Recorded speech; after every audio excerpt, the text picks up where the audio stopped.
मेरा मुफ्ती साहब से सवाल ये है कि एग्जाम में हल्की फुल्की चीटिंग कर सकते हैं? देखिए, चीटिंग का मतलब क्या है? धोखा देना। तो हदीस मुबारक में फरमाया गया, मन गश्शना फलैसा मिन्ना, औ कमा क़ाल अलैहिस्सलातु वस्सलाम, कि जो हमें धोखा दे वो हम में से नहीं है। तो इम्तिहान लेने का मकसद क्या होता है? अगर इम्तिहान ना लिया जाए और आपको कहा जाए ये सवालात हैं, इनके जवाबात लिख के ले आइएगा, तो हर एक आदमी अपने आराम से घर में किताबों से देखकर जवाब लिख कर आ जाएगा। तो ये कैसे पता चलेगा कि इस तालिब इल्म में इतनी एबिलिटी है, इतनी सलाहियत है, और फिर इसको अगले दर्जे में जाना चाहिए, अगली क्लास में जाना चाहिए, या इसको दोबारा पिछले साल वाली क्लास में ही रहकर मेहनत करके आगे जाना चाहिए।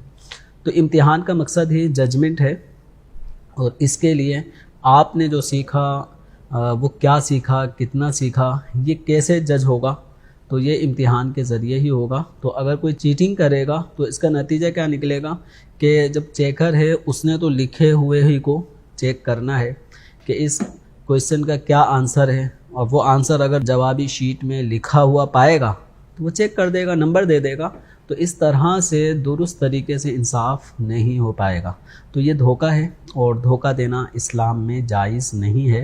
हत्ता कि धोखा फ़रेब एक ऐसा अमल है कि किसी गैर मुस्लिम को भी अगर हम किससे कोई मुआहदा, कोई लेन देन माली कर रहे हों, तब भी उसके अंदर उसके साथ भी चीटिंग, उसके साथ भी मिलावट, धोखा दही का अमल उसके साथ भी नहीं कर सकते। तो फिर जिस इदारे में आप पेपर दे रहे हैं तो उस इदारे के साथ इस तरह की चीटिंग करने की भी शरअन इजाज़त नहीं है।